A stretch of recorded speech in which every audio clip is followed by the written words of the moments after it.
میرا ایک دوست ہے وہ ایک لڑکی کو پسند کرتا ہے اور وہ لڑکی بھی میرے دوست کو پسند کرتی ہے, اور تو اپنے رکھ کے نا اپنے دوستوں پہ سنا رہے ہوتے, اپنی بات ہوتی ہے رکھ کے کس پہ سنا رہے ہوتے ہیں, دوستوں.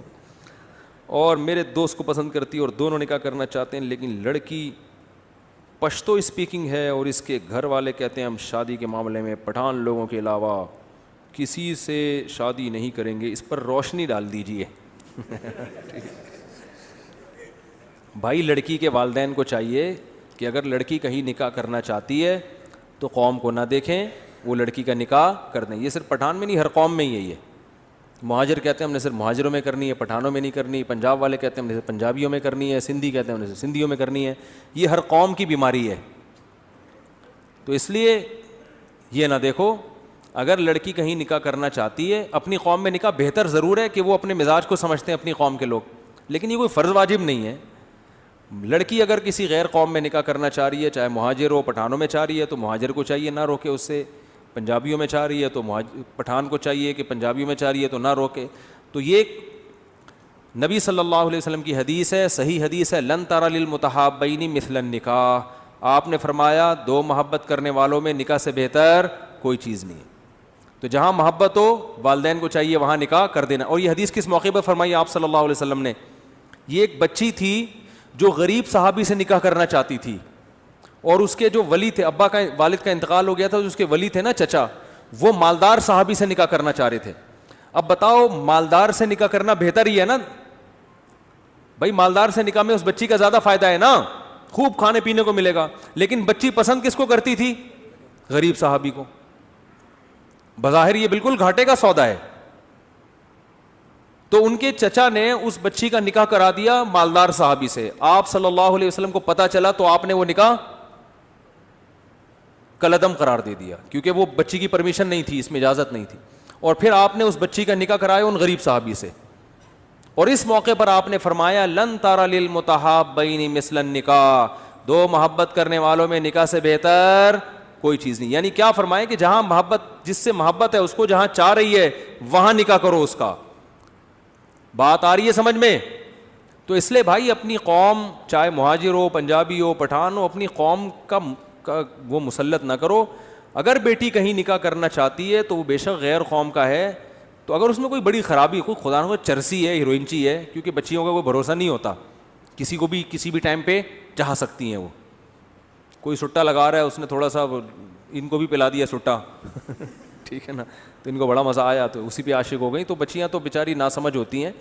تو ایسا ہی نہیں, ماں باپ انکوائری کریں کہ بندہ اس قابل بھی ہے کہ اس کو اپنے خاندان میں لایا جائے, خاندان کا فرد بنایا جائے. تو اگر اس میں کوئی دوسری خرابی نہیں ہے, بڑی خرابی, تو پھر شریعت کا حکم یہی ہے کہ بچی کی چاہت کو سب سے پہلے رکھا جائے گا. سمجھ رہے ہو کہ نہیں سمجھ رہے؟ اور اس کی مرضی کے بغیر کسی کو اس پہ مسلط کرنے کی اجازت نہیں ہے. بعض خاندانوں میں بڑا ظلم ہوتا ہے بیٹیوں پہ, نہیں چاہ رہی ہوتی زبردستی تھوپ دیتے ہیں جا کے. تو یہ ظلم ہے, اس کا گناہ ملے گا, قیامت کے دن اس کا جواب دینا پڑے گا والدین کو, جو بھی والدین اس طرح کرتے ہیں. دیکھو اسلام کا پتہ اسی وقت چلتا ہے جب آپ اپنی چاہت کے خلاف اسلام کے حکم کو فالو کرتے ہو. بھائی جب تک اسلام آپ کے کلچر کو سپورٹ کر رہا ہے پھر تو ہر آدمی اسلام کو فالو کرے گا نا. بھائی اسلام میرے کلچر کو اگر کو سپورٹ کر رہا ہے, بھائی ہمارے ہاں کلچر کیا ہے, ولیمہ ہم سب کرتے ہیں نا, تو اسلام بھی کہتا ہے ولیمہ کرو, تو پھر سارے ہی کر رہے ہیں. تو یہ ٹھیک ہے, اچھی بات ہے, لیکن اس سے آپ کا مسلمان ہونا تھوڑی پتہ چلے گا. کیا خیال ہے؟ اس سے تھوڑی پتہ چلے گا. پتہ جب چلے گا جب آپ کا کلچر کچھ اور کہہ رہا ہو اور اسلام کچھ اور. آپ کا کلچر یہ کہہ رہا ہے کہ بچی کی شادی ماں باپ جہاں چاہیں کر دیتے, بچی سے نہیں پوچھتے بس. لیکن اسلام کیا کہہ رہا ہے؟ آپ کو بیٹی سے پوچھنا پڑے گا, اس کی چاہت کا خیال بولو بھائی کرنا پڑے گا. میں نے بڑے بڑے علماء کو دیکھا ہے, ان کی بچیاں بہت نو عمر تھیں, بالغ ہوئیں, اب خود پوچھتے ہوئے شرم آتی ہے باپ کو, تو انہوں نے کہیں رشتہ کیا تو ماں سے کہلوایا بچی کی یا کہیں رشتہ داروں سے کہ بھائی اس کو علیحدگی میں لے جا کے بچی سے پوچھو کہ یہ دل سے راضی, کیونکہ بعض دفعہ بچیاں سامنے شرما رہی ہوتی ہیں بولتے ہوئے, ماں کے سامنے بھی شرما رہی ہوتی ہیں کہ ماں ابا کو شکایت لگا دے گی. تو باپ نے کیا کیا, عالم تھے, انہوں نے کہا کہ بھائی الگ سے لے جا کے نا کسی سہیلی کے ذریعے, فرینڈ کے ذریعے پوچھواؤ, اس کے سامنے اپنی راز کی بات اگلے گی. تو ایک بہت عالم تھے, بڑے مشہور ہیں, انہوں نے کیا کیا, انہوں نے مجھے بتایا کہ میں نے یہ کیا کہ میں نے ایک لڑکی کو, بچی کو بتایا کہ میری بیٹی سے جا کے پوچھو کہ میں یہاں تمہارا نکاح کر رہا ہوں, دل سے راضی ہو یا نہیں, تمہارے ابا کر رہے ہیں یہاں, اور اگر کسی اور سے چاہتی ہو تو بتا دو. لیکن یہ کہا کہ یہ نہیں کہنا کہ ابا نے کہا ہے, کیونکہ پھر وہ نہیں بتائے گی. بات نہیں آ رہی سمجھ میں؟ یعنی اس کی فرینڈ کے ذمے لگایا کہ اس کے دل میں اگلواؤ ہے کیا. بہت مشکل ہے بات سمجھانا, صحیح ہے, کیونکہ بچیاں اپنی فرینڈ کے سامنے تو لڑکی بتا دے گی نا, رشتہ داروں کے سامنے نہیں. اس کے دل میں کہ اگر یہاں نہیں کہیں اور ہے تو بتا دے. یہ بات آ رہی ہے؟ تو چونکہ اسلام کو فالو کر رہے ہیں نا بھائی, اسلام کا تو یہی حکم ہے بھائی, اس کے دل میں اگر کوئی ہے تو باپ کو تو بتاتے ہوئے شرمائے گی. ابا کہیں اچھا ہم نے گھر میں اسلامی ماحول ہے اور تمہارے دل میں کسی کو بسا کے بیٹھی ہوئی ہے تو ہیں, تو وہ الٹا غیرت کے تانے دینا شروع کر دیتے ہیں. او بھائی بسانا نہ بسانا ایک الگ کہانی ہے, لیکن نکاح وہیں ہوگا جہاں اس کی چاہت ہے.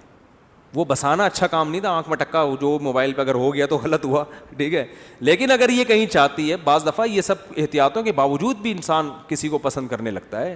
میتوں میں آج کل ملاقاتیں ہو جاتی ہیں, میں نے بتایا تھا نا کتنی شادیاں میتوں میں ہوئی ہیں, روتے روتے ایک دوسرے کو پسند کر لیا.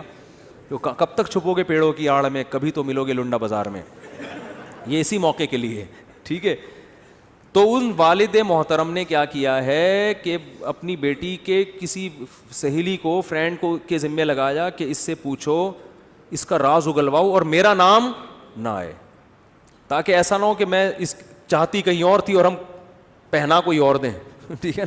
پھر دل میں کوئی اور ہوگا, سامنے کوئی اور ہوگا, اسی سے تو سارے فسادات ہوتے ہیں. پھر وہی قصہ ہو جائے گا, وہ سنا دوں, بہت دفعہ ہو گیا, بس آپ تھک بھی گئے ہیں, آخری وہی قصہ ہو جائے گا. وہ ایک آدمی, آج کل ماں باپ اس کا خیال نہیں کر رہے ہیں, تو پھر یہ ہو رہا ہے, اب میمز بنانا شروع کر دیے لوگوں نے, یہ بڑے مسئلہ ہے یار. تو پھر وہی ہوگا کہ وہ آدمی گیا اور اپنی بیگم سے کہتا ہے آج سے تم ہی میری کائنات. وہ تو بیچارہ کسی اور سینس میں کہہ رہا تھا, تم ہی میری کائنات, تم ہی میری راحت, تم ہی میری مسرت. اس نے کہا اچھا.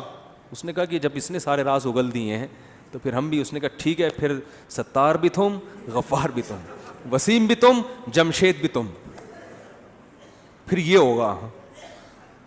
تو سختی کریں اتنی جتنی اسلام نے آپ کو اجازت دی ہے. تو بچی جہاں چاہتی ہے, ہاں غلط جگہ چاہ رہی ہو, چرسی کو دل دے بیٹھی, ٹھیک ہے نا, تو وہ اس طرح کے پھر ٹھیک نہیں. اللہ تعالیٰ سمجھنے کی, عمل کی توفیق عطا فرمائے. اسلام میں بڑی راحت ہے یار, بڑی راحت ہے. اسلام پہ چلو گے گھر بھی خوش رہے گا, خود بھی خوش رہو گے, ورنہ بچیاں بھی بد دعائیں دیتی رہیں گی, ابا نے پتہ نہیں کیا مصیبت مجھے پہنا.